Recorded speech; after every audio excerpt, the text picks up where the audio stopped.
नमस्कार दोस्तों, स्वागत है आपका हमारे इस चैनल धूप धुनुची आरती में। दोस्तों, आज जो है स्वामी विवेकानंद ने जो धर्म महासभा में जाकर मूर्ति पूजा के विषय में जो कहा था, वही जो है आज हम आपको बताएंगे। मूर्ति पूजा और जो है उसके अद्वैत अद्वैत के विषय में भी उन्होंने उसके साथ बताए थे, तो वही जो है मैं आप लोगों को आज बताने वाला हूँ। यानी कि मूर्ति पूजा और अद्वैत के विषय में, ये दोनों विषय ही जो है मैं इस वीडियो में एक साथ कवर करूंगा ताकि आप लोगों को समझने में आसानी हो। दोस्तों, तो शिकागो धर्म महासभा में जाकर स्वामी विवेकानंद ने मूर्ति पूजा के बारे में, हिंदुओं को कई लोग जो है मूर्ति पुजारी ये आदि कह के कई सारे टिप्पणी आदि करते हैं, तो स्वामी विवेकानंद देखिए इस विषय के ऊपर कितने सही तरीके से जो है दृष्टिपात करते हैं, और वो भी अमेरिका की उस धर्म महासभा में जाकर। आपको बता दें दोस्तों, इन विषयों की चर्चा करने के बाद जो है हिंदू धर्म के ऊपर की, हिंदू धर्म केवल मात्र जो है विधि आदि के और कुछ नियम आदि, कुछ आचार आदि पालन के धर्म नहीं है। ये एक सिद्धांत के ऊपर ईश्वर ही इनका मूल उद्देश्य है। सनातन धर्म का मूल उद्देश्य ईश्वर को प्राप्त करना जो है, उसके लिए मूर्ति एक सहारा हो सकता है, उसके लिए यज्ञ सहारा हो सकता है, कई विधि आरती आदि मान लीजिए, जैसे ये विधियाँ उनके जो है सहायक हो सकते हैं, पर इनका मूल उद्देश्य, हिंदू धर्म का मूल उद्देश्य जो है ईश्वर की प्राप्ति करना जो है। तो मूर्ति पूजा के बारे में स्वामी विवेकानंद बता रहे हैं, अंधविश्वास मनुष्य का महान शत्रु है, पर हठ धर्मी तो वो उससे भी बढ़कर है। ईश्वर यदि सर्वव्यापी है तो फिर ईसाई गिरजाघर नामक एक स्वतंत्र स्थान में उसकी आराधना के लिए क्यों जाते हैं? क्यों वे क्रॉस को इतना पवित्र मानते हैं? प्रार्थना के इस समय आकाश की ही ओर मुंह कर क्यों देखते हैं? यहाँ पर देखिए दोस्तों, ईसाई के बारे में वो बता रहे हैं, क्योंकि ये अमेरिका के भूमि पर खड़े होकर हिंदू धर्म के बारे में बता रहे हैं। तो वहाँ पर जिन लोगों की संख्या है सबसे ज़्यादा, उनके हिसाब से ही उदाहरण देकर जो है वो समझा रहे हैं। बहुत सारे लोग कई बार मुझे कहते हैं कि दादा स्वामी विवेकानंद कई बार जो है ईसाई आदि के बारे में उल्लेख करते, तो ये उदाहरणार्थ होते हैं, अर्थात प्रासंगिक तौर पर समझाने के लिए जो है ये विषय उठता है। और अगर आप पूरा इस विषय को समझते हैं, पढ़ते हैं, तो आपको ये विषय समझ में आ जाएगा कि इसमें मूल विषय क्या है। प्रार्थना के समय आकाश की ओर मुंह क्यों करते हैं? कैथोलिक ईसाइयों के गिरजाघरों में इतनी मूर्तियां क्यों रहा करती है, और प्रोटेस्टेंट ईसाइयों के हृदय में प्रार्थना के समय इतनी भावमयी मूर्तियां क्यों रहा करती है? मेरे भाइयों, मन में किसी मूर्ति के बिना आए कुछ सोच सकना उतना ही असंभव है जितना कि श्वास लिए बिना जीवित रहना। देखिए दोस्तों, कितनी सुंदर विषय है कि एक शब्द में उन्होंने इस विषय को बता दिया कि भाइयों, मन में किसी मूर्ति के बिना आए कुछ सोच सकना उतना ही असंभव है जितना कि श्वास लिए बिना जीवित रहना। स्मृति के ये उद्दीपक भाव परंपरा के अनुसार जड़ मूर्ति के दर्शन से मानसिक भाव विशेष का उद्दीपन होने से तद अनुरूप मूर्ति विशेष का भी आविर्भाव होता है। इसीलिए तो हिंदू आराधना के समय वाच्य प्रतीक का उपयोग करता है। वो आपको बतलाएगा कि ये वाच्य प्रतीक उसके मन को अपने ध्यान के विषय परमेश्वर में एकाग्रता से स्थिर रखने में सहायता देता है। वो भी ये बात उतनी ही अच्छी तरह से जानता है जितना कि आप जानते हैं कि वो मूर्ति ना तो ईश्वर ही है और ना सर्वव्यापी है। अर्थात जो है, अगर एक मूर्ति की हम केवल मात्र बात करें, केवल एक विग्रह की बात करें, तो केवल एक विग्रह ही तो ईश्वर नहीं होता है ना दोस्तों। तो ये बात जो है ये हम जानते हैं कि ईश्वर जो है कि एक मूर्ति केवल सर्वव्यापी आदि नहीं हो सकता। उस मूर्ति में जो ज्योति है, जो युति जो सर्वभूत में विराजित है, सर्वव्यापी है, वही युति उस मूर्ति में है। पर हमारे मन की एकाग्रता के लिए जो है हमारे लिए वो आवश्यक होता है पहले स्तर में। बाद में इस विषय में भी वो बता रहे हैं। और सच पूछिए तो दुनिया के ये लोग सर्वव्यापित्व का क्या अर्थ समझते हैं? वो तो केवल एक शब्द का प्रतीक मात्र है। यही विषय है सर्वव्यापी। आप पहले समझेंगे कैसे? सर्वव्यापी को समझने के लिए पहले तो आपको जो है समझना पड़ेगा इस विषय को। आप एक दिन में जो है मास्टर्स नहीं कर सकते, एक दिन में आप ग्रेजुएट नहीं बन सकते। आपको पहले जो है ये आपको सीखना पड़ता है, प्राथमिक शिक्षा को पूर्ण करना पड़ता है, उसके बाद स्कूली शिक्षा को जो है, उसके बाद जाकर आप कॉलेज में जाकर ग्रेजुएट बनते हैं। तो ये बहुत ज़रूरी होता है। तो धर्म में भी यही स्तर होता है। वो तो केवल एक शब्द का प्रतीक मात्र है। क्या परमेश्वर का भी कोई क्षेत्रफल है? नहीं है, नहीं है ना। तो भी इस समय हम सर्वव्यापी शब्द का उच्चारण करते हैं। उस समय विस्तृत आकाश या विशाल भूमि खंड की ही कल्पना अपने मन में लाने के सिवाय हम और क्या करते हैं। तात्पर्य यह है कि अपने मानसिक प्रवृत्ति के नियमानुसार हमें अपने अनंत तत्व की भावना को नील आकाश या अपार समुद्र की कल्पना से इस संबंध करना पड़ता है। उसी तरह हम पवित्रता के भाव को अपने स्वभाव अनुसार गिरजाघर, मस्जिद या क्रॉस से जोड़ लेते हैं। हिंदू लोग पवित्रता, नित्यत्व, सर्वव्यापित्व आदि आदि भावों का संबंध विभिन्न देव मूर्तियों से जोड़ते अवश्य है, पर अंतर यह है कि यहाँ अन्य लोग अपना सारा जीवन किसी गिरजाघर की मूर्ति की भक्ति में ही बिता देते हैं और उससे आगे नहीं बढ़ते, क्योंकि उसके लिए तो धर्म का अर्थ यही है कि कुछ विशिष्ट सिद्धांतों को वे अपनी बुद्धि द्वारा स्वीकृत कर ले और अपने मानव भाइयों की भलाई करते रहे। वहाँ एक हिंदू, ध्यान दे दोस्तों, वहां एक हिंदू की सारी धर्म भावना प्रत्यक्ष अनुभूति या साक्षात्कार में केंद्रीभूत हुआ करती है। अर्थात जो है हिंदू का मूल उद्देश्य जो है साक्षात्कार, ईश्वर के साक्षात्कार, मनुष्य को ईश्वर का साक्षात्कार करके स्वयं ईश्वर बनना है। मूर्तियां, मंदिर, गिरजाघर या शास्त्र ग्रंथ तो धर्म जीवन की बालावस्था में केवल आधार का सहायक मात्र है, पर उसे तो उत्तरोत्तर उन्नति ही करनी चाहिए। यही हिंदू धर्म की मूल विषय है दोस्तों, कि हम जो है रुकते नहीं हैं, हमें जो है आगे बढ़ना है, हमें जो है आगे बढ़ना है। हिंदू धर्म में यही मूल विषय है कि साक्षात्कार, मनुष्य को ईश्वर का साक्षात्कार करके स्वयं ईश्वर बनना है। अर्थात आप अगर देव दर्शन कर लेते हैं तो आप जो है देवत्व को प्राप्त कर लेते हैं। तो ये जो गिरजाघर, मूर्ति आदि, शास्त्र ग्रंथ, जो कुछ भी है, ये धर्म जीवन की बाल अवस्था प्राथमिक शिक्षा है। प्राथमिक शिक्षा है। जब आप पीएचडी में पहुंच जाते हैं तो आपको जो है इन सारे विषयों की आवश्यकता नहीं रहेगी दोस्तों। जैसे मानस में, तंत्र भी जैसे कहता है कि मानस में प्रतिष्ठा, मानस पूजा में प्रतिष्ठा जो है, तो अगर आप जो है उत्तरोत्तर वृद्धि में जाते हैं तो ये सारी चीजें आपके पीछे छूटते जाते हैं।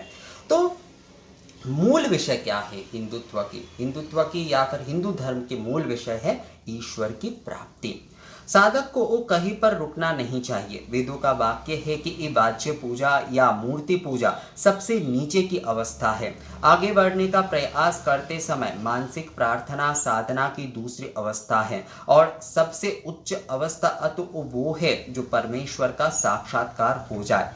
देखो वो वही अनुरागी साधक जो पहले मूर्ति के सामने झुककर पूजा प्रणमादि से मग्न रहता था, जब ज्ञान लाभ के पश्चात क्या कह रहा है। सूर्य उस परमात्मा की प्रकाशित नहीं कर सकता, वो चंद्रमा या नारायण ही, वो विद्युत प्रभा ही परमेश्वर की उद्भाषित नहीं कर सकती, तब इस सामान्य अग्नि की बात ही क्या। ये सभी उसी परमेश्वर के कारण प्रकाशित होते हैं। वो साधक बाजी मूर्ति पूजा से अतीत हो चुका है, पर अन्य धर्मावलंबियों की तरह वो मूर्ति पूजा को गाली नहीं देता और ना उसे पाप का मूल ही बताता है। वो तो उसे जीवन की एक आवश्यक अवस्था जानकर उसको स्वीकार करता है। बाल्य ही यौवन आदि का जन्मदाता है, तो क्या किसी वृद्ध पुरुष को अपने बचपन या युवावस्था को पाप या बुरा कहना उचित होगा। अर्थात जो है अगर आप बाल्यावस्था में ही नहीं रहे तो जो है आप जैसे बोल रहे हैं, देखिए दोस्तों, बाल्य ही यौवन आदि का जन्मदाता है, तो क्या किसी वृद्ध पुरुष को अपने बचपन या युवावस्था को पाप कहना, मतलब अगर आपका बाल्य अवस्था ही नहीं रहेगा तो आपका यौवन ही कैसे आएगा, आपका जो है किस प्रकार से आपके वृद्धा अवस्था या फिर परिणत अवस्था आएगा। तो परिणत अवस्था, पूर्ण अवस्था में आने के लिए बाल्य अवस्था आना जरूरी है। तो मूर्ति पूजा, विग्रह पूजा, सेवा आदि जो है ये हमारा जो है दोस्तों, ये हमारा बाल्य अवस्था है। ये जो है ये एक बहुत बड़ी विषय है जो कि स्वामी विवेकानंद यहाँ पर कह रहे हैं कि बाल्य अवस्था यानी कि मूर्ति पूजा हमारे लिए आवश्यक है। पर जो उन्नत साधक होते, जो उन्नत आराधक होते हैं, वो मूर्ति पूजा में ही जो है अपने आप को बंद कर नहीं रखते हैं, क्योंकि मूर्ति पूजा के माध्यम से अपने ईश्वर के साक्षात्कार करना ही जो है मूल उद्देश्य होता है। मूल जो है उद्देश्य होता है दोस्तों। अब जो है अद्वैत के विषय में यहाँ पर बताते हैं थोड़ा। विज्ञान एकत्व की खोज के सिवाय और कुछ नहीं है। जो ही कोई विज्ञान शास्त्र पूर्ण एकता तक पहुंच जाएगा तो ही उसका और आगे बढ़ना ये रुक जाएगा, क्योंकि ये तब वो अपने लक्ष्य को प्राप्त कर चुकेगा। उदाहरणार्थ रसायन शास्त्र यदि एक बार उस एक मूल द्रव्य का पता लगा ले जिससे और सब द्रव्य बन सकते हैं, तो फिर वो और आगे नहीं बढ़ सकेगा। पदार्थ विज्ञान शास्त्र जब उस एक मूल शक्ति का पता लगा लेगा जिससे अन्य शक्तियां बाहर निकली है, तब वो पूर्णता पर पहुंच जाएगा। वैसे ही धर्म शास्त्र भी उस समय पूर्णता को प्राप्त हो जाएगा जब वो उस मूल कारण को जान लेगा, जो इस मर्तलोक में एकमात्र अमृत स्वरूप है, जो इस नित्य परिवर्तनशील जगत का एकमात्र अचल अटल आधार है, जो एकमात्र परमात्मा है और अन्य सब आत्मा जिसके प्रतिबिंब स्वरूप है। इस प्रकार अनेकेश्वरवाद, द्वैतवाद आदि में से होते हुए इस अद्वैतवाद की प्राप्ति होती है। धर्मशास्त्र इससे आगे नहीं जा सकता। यही सारे विज्ञानों का चरम लक्ष्य है। सभी शास्त्र अंत में इसी सिद्धांत को पहुंचने वाला है। आज विज्ञान शास्त्र इस दृश्यमान जगत को उस सृष्टि नाम देना नहीं चाहता, वो उसे विकास मात्र कहता है। और हिंदू को बड़ी प्रसन्नता इस बात की है कि जिस सिद्धांत को वो अपने अंतःकरण में इतने दिनों से धारण किए हुआ था, वही सिद्धांत आज बड़ी प्रबल भाषा में विज्ञान की अत्यंत आधुनिक प्रयोगों द्वारा अधिक स्पष्ट रूप से सिद्ध करके सिखाया जा रहा है। अर्थात सृष्टि तत्व जो है दोस्तों, वो हमारे शास्त्र में, खासकर तंत्र शास्त्र में पुरुष और प्रकृति के माध्यम से जो सृष्टि तत्व जो है, क्रिया तत्व जो है, ये बहुत हमारी जो है सनातन धारणा है। और विज्ञान आज इसे विकास का नाम देकर केवल मात्र जो है इसका प्रचलन कर रहे हैं। तो स्वामी विवेकानंद यही बोल रहे हैं यहाँ पर। मूल विषय यहाँ पर जो है वो यहाँ पर अद्वैत की विषय में बोल रहे हैं। और अद्वैत की अर्थ जो है एकमात्र अमृत स्वरूप है, जो इस नित्य परिवर्तनशील जगत का एकमात्र अटल और अचल आधार है, एकमात्र परमात्मा है और अन्य सब आत्माएं जिसके प्रतिबिंब स्वरूप है। इस प्रकार अनेकेश्वरवाद, द्वैतवाद आदि में से होते हुए इस अद्वैतवाद की प्राप्ति होती है। अर्थात अनेक स्तर से जाकर जो है आपको द्वैतवाद, जैसे हमने मूर्ति पूजा के विषय में अभी कुछ देर पहले कहा, तो बाल्य अवस्था आपके नहीं होंगे तो आप पूर्ण अवस्था में कैसे पहुंचेंगे। इसीलिए जो है मैं ये दो विषय एक ही वीडियो में कवर कर रहा हूँ, क्योंकि इसके पीछे का अर्थ यही है ताकि आप लोगों को जो है इन दोनों विषयों में सामंजस्य क्या है, मूर्ति पूजा की आवश्यकता क्या है और अद्वैत के विषय इससे क्या संबंधित है, ये आप लोगों को समझ में आए दोस्तों। मूर्ति पूजा यानी कि विग्रह सेवा पूजन आदि जो है ये हमारे बाल अवस्था है, हमारे प्राथमिक शिक्षा है। अगर हम जो है बाल अवस्था को ही नहीं जीते हैं तो हम किस प्रकार से जो है अपने यौवन से होकर पूर्णत्व को प्राप्त करते हैं। तो बाल्य अवस्था हमारी मूर्ति पूजा है और पूर्ण अवस्था जो है वहाँ पर उस अमृत स्वरूप ज्योतिर्मय ईश्वर को जो है प्राप्त करना, हमारे हिंदुओं का जो है मूल उद्देश्य उस ईश्वर को प्राप्त करना। पर ये बहुत सारे लोग आजकल कहने लगे ना कि मैं तो अद्वैत में विश्वास करता हूँ, मैं कोई विग्रह पूजन आदि इन सब में विश्वास नहीं करता हूँ, ये मेरे लिए नहीं है, मुझे इनमें मन नहीं लगता है, मेरा इन सारी चीज़ों में मतलब वो ना तो अद्वैत में है, ना वो द्वैत में है, ना वो धर्म को समझते हैं। स्वामी विवेकानंद स्पष्ट भाषा में यहाँ पर बोल रहे हैं, अनेकेश्वरवाद द्वैतवाद आदि में से होते हुए इस अद्वैतवाद की प्राप्ति होती है, धर्मशास्त्र इससे आगे नहीं जा सकता। अर्थात यहाँ पर जाकर कोई शास्त्र नहीं रहता, कोई विधि नहीं रहता, कोई कुछ नहीं रहता दोस्तों। जैसे तंत्र भी कहता है मानस में प्रतिष्ठित हो जाना, दिव्याचार में जब जो है समयाचार में जब जो है साधना होता है तो वो दिव्याचार यानी दिव्य भाव की साधना होती है, वहाँ पर मानस में ही सभी कुछ जो है वो निवेदित होता है। तो इस विषय को प्राप्त करने के लिए एक दिन में नहीं हो सकता। हाँ, जिनके बहुत, जैसे श्री रामकृष्ण देव, स्वामी विवेकानंद आदि, महाप्रभु श्री चैतन्य, मीराबाई, तुलसीदास जी, इनके जो है ये उच्च आधार है, इनके आधार उच्च है। ये जो है जैसे कि तुलसीदास जी बोल रहे हैं ना पूरे रामचरितमानस में कि सिया राम मैं सब जग जानी, अर्थात ये सिया राम मैं अर्थात जो है ये पूर्ण ब्रह्म श्री राम जो है, सिया राम जो है तुलसीदास जी के लिए पूर्ण ब्रह्म है। वो उस अद्वैत के विषय में बोल रहे हैं, उस अद्वैत पूर्ण ब्रह्म के विषय में बोल रहे हैं कि सिया राम के बिना और उन्हें कुछ जो है दिखाई नहीं देता है। तो विषय जो है वो यही है कि हम साधारण जो है ये अगर बोल दे कि हम अद्वैत में, हम अद्वैतों को जान गए हैं, अद्वैत ही एकमात्र सत्य है और दूसरे सारी चीज़ें जो है मिथ्या है, ये विषय जो है अगर कोई कहता है तो वो मूर्ख कहलाएगा।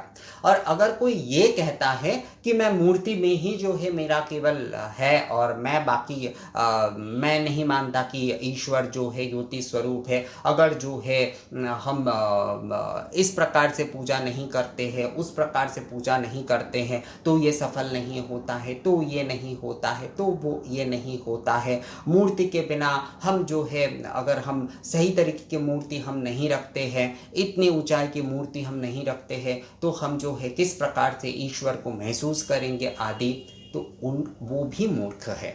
क्योंकि मूर्खता इस कारण है क्योंकि दोनों ही अज्ञानी हैं, एक अद्वैत की एक भ्रांत धारणा में जी रहे हैं और जो है एक जो है मूर्ति आदि को ही जो है केवल मतलब मूर्ति को ही केवल मात्र ईश्वर मानते हैं।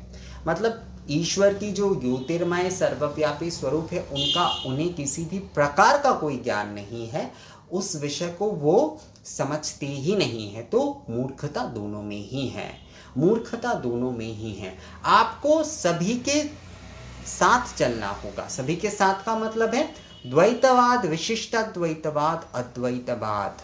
हमारे साधारणता में जो है विशिष्टाद्वैत तक ही हम जा पाते, अद्वैतवाद में जाने के आधार हम में से बहुत कम के ही है, ना के बराबर है, ना के बराबर हैं। पर हाँ, अद्वैत की उस भावना को जो है हम ज्ञान के पथ पर चलकर जो है हम समझ सकते हैं। उसे प्रत्यक्ष करना संभव नहीं होता है सभी के लिए, पर हाँ उसे हम समझ सकते हैं दोस्तों। तो अनेकेश्वरवाद, द्वैतवाद आदि से होते हुए ही अद्वैत में प्रतिष्ठित हो सकता है। ऐसे अचानक कोई अद्वैतवादी नहीं बन जा सकता है। तो यही विषय है। और जो इस विषय को कि अपने विग्रह सेवा आदि पूजा में भी जो है उस ज्योतिर्मय ईश्वर की वो मूल विषय को अगर वो स्वीकार नहीं करते हैं तो वो भी जो है एक प्रकार से अज्ञानी ही है। मतलब अज्ञानी ही है जो केवल अपने आप को अद्वैतवादी कहते हैं कि मुझे विग्रह पूजा आदि किसी में जो है रुचि नहीं है, मैं अद्वैतवादी हूँ, तो वो भी जो है अज्ञानी है।